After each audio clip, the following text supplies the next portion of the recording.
최근 원달러 환율은 1달러당 1,470원대에서 움직이며 단기적으로는 상단을 시험하는 흐름이 이어지고 있습니다.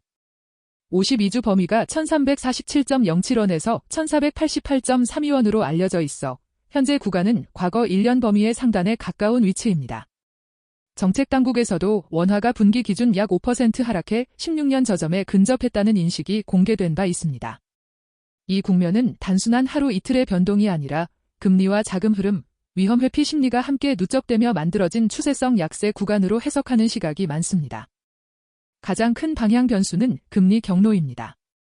미국 연방준비제도는 2025년 12월 10일 정책금리 목표 범위를 3.50%에서 3.75%로 제시했습니다. 한국은행은 2025년 11월 27일 기준금리를 2.50%로 동결했습니다.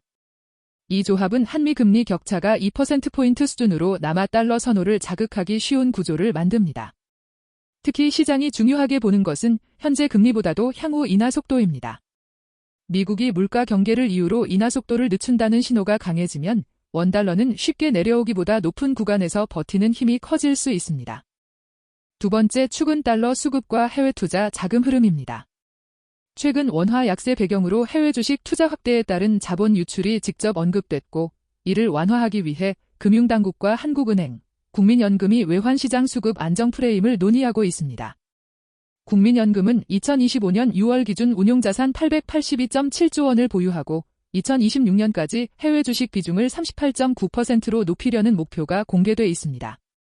해외 투자가 늘수록 구조적으로 달러 수요가 커질 수밖에 없기 때문에 달러채 발행 검토 같은 조달 방식 다변화가 실제로 진행되면 현물환 시장의 달러 매수 압력을 일부 완화할 여지가 있습니다.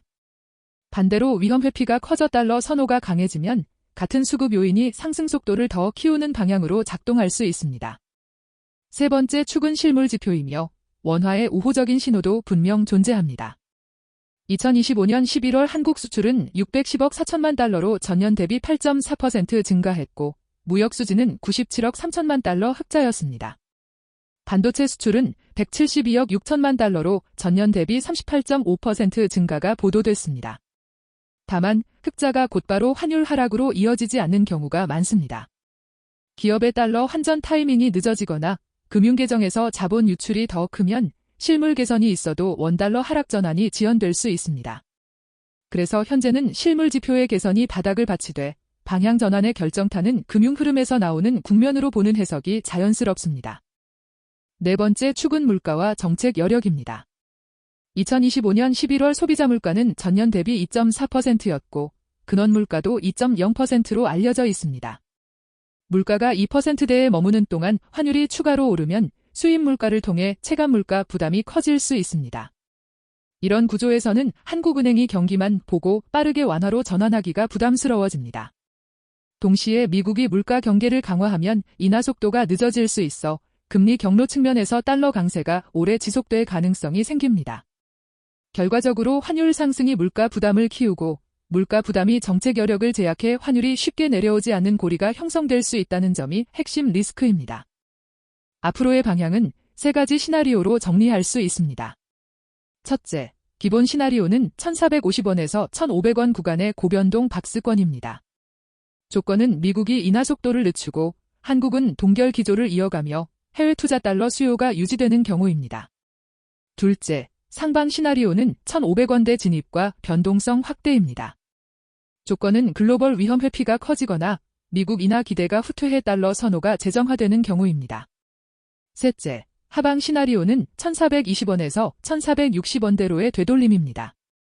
조건은 미국 물가 둔화가 확인돼 인하 경로가 다시 빨라지고 한국의 수출과 흑자 흐름이 유지되며 국민연금의 달러 조달 다변화 같은 수급 완화책이 실제로 체감되는 경우입니다. 당분간은 방향을 단정하기보다 미국 금리 신호와 위험 심리, 국내 달러 수급의 변화가 맞물리는 지점을 확인하면서 구간별 대응을 준비하는 접근이 가장 현실적입니다.